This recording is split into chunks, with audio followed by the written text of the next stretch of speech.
या देवी सर्वभूतेषु शक्तिरूपेण संस्थिता नमस्तस्यै नमस्तस्यै नमस्तस्यै नमो नमः। जय माता दी, हर हर महादेव।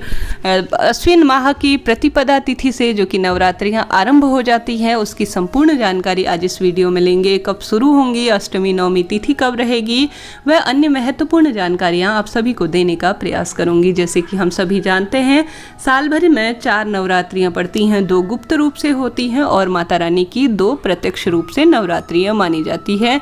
ऐसे में शारदीय नवरात्रियों का तो बहुत अधिक महत्व है। ऐसे में आप सभी आवश्यक रूप से कोशिश कीजिएगा 9 दिन तक माता रानी का उपवास करने की। सबसे पहले माता रानी इस बार हाथी में सवार होकर आ रही हैं और नौका में माता रानी का जो गमन होगा, अर्थात माता रानी जाएंगी, तो इस दृष्टिकोण से बहुत शुभ फलों की प्राप्ति रहेगी। पूरे साल भर धन संपदा और पूरे देश में इस तरह से शांति और सौहार्द का सा माहौल होगा। इस आधार पर लगाया जाता है क्योंकि सोमवार के दिन नवरात्रि पड़ रही है, माता रानी हाथी में सवार होके प्रकट होंगी। ऐसी मान्यता है कि जब माता रानी हाथी में सवार होके आती हैं तो उनका स्वरूप अद्भुत होता है और सभी भक्तों को कुछ न कुछ माता रानी देकर जाती हैं और उनका कल्याण करती हैं। ऐसे में माता रानी जब जाएंगी तो नौका में सवार होके जाएंगी 9वें दिन या 10वीं के दिन। ऐसे में अद्भुत संयोग हो रहा है कि पूरे 10 दिन की नवरात्रियां पड़ रही हैं, एक भी दिन क्षय नहीं है। हम माता रानी के भक्तों के लिए यह बहुत शुभ परिणाम देने वाला होगा। ऐसे में आप सभी आवश्यक रूप से माता रानी की पूजा अर्चना के लिए तैयार। जान लेते हैं नवरात्रियां कब से शुरू हो रही हैं। सोमवार दिनांक 26 सितंबर से शारदीय नवरात्रियां शुरू हो रही हैं।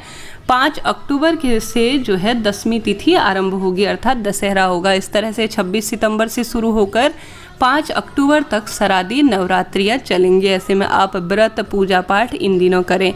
अब जान लीजिए घट स्थापना का सबसे शुभ मुहूर्त क्या है। जैसा कि आप पंचांग में भी देख पा रहे हैं, घट स्थापना का सबसे शुभ मुहूर्त प्रातः काल में बताया जाता है। ऐसे में घट स्थापना का सर्वश्रेष्ठ मुहूर्त 6:21 से 7:57 के आसपास सर्वश्रेष्ठ समय रहेगा। इसके अलावा इस समय आप प्रातः काल नहीं कर पाए तो अभिजीत मुहूर्त में दोपहर में भी कर सकते हैं।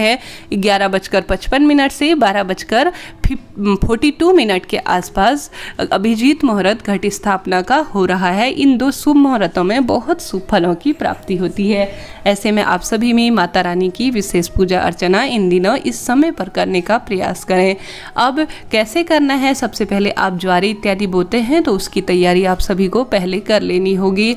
आप सभी को माता रानी की कोई फोटो प्रतिमा अपने मंदिर में ही एक निश्चित स्थान पर, एक अच्छी साफ सुथरे स्थान पर एक लाल रंग का पाटा, चौकी इत्यादि बिछाकर उसमें माता रानी को स्थापित कीजिए। उसके बाद ज्वारे इत्यादि बो दीजिए और घट स्थापना कर दीजिए और माता रानी के थोड़ा सा हाथ में जल और पुष्प और अक्षत लेते हुए कहिए कि हे माता रानी, मेरे घर पर आप 9 दिन तक विराजमान होइए और एक अखंड दीप जरूर जलाइएगा।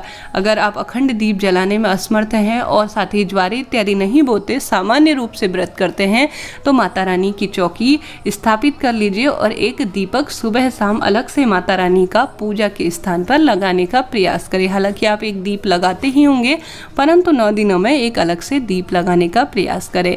और साथ ही अखंड दीप लगाते हैं तो उसके नियम बहुत जो है अलग होते हैं। ऐसे में आप सभी को कोशिश करनी चाहिए कि 9 दिनों तक अगर आप उपवास रखते हैं तो अखंड दीप भी नियमों के साथ लगाइएगा, बनाइएगा। ऐसे में 9 दिन तक माता रानी का विधि विधान से पूजन करें जैसे आपके चलन है, और साथ ही कुछ विशेष नियमों के साथ इन दिनों पूर्ण रूप से पालन इत्यादि करना पड़ता है।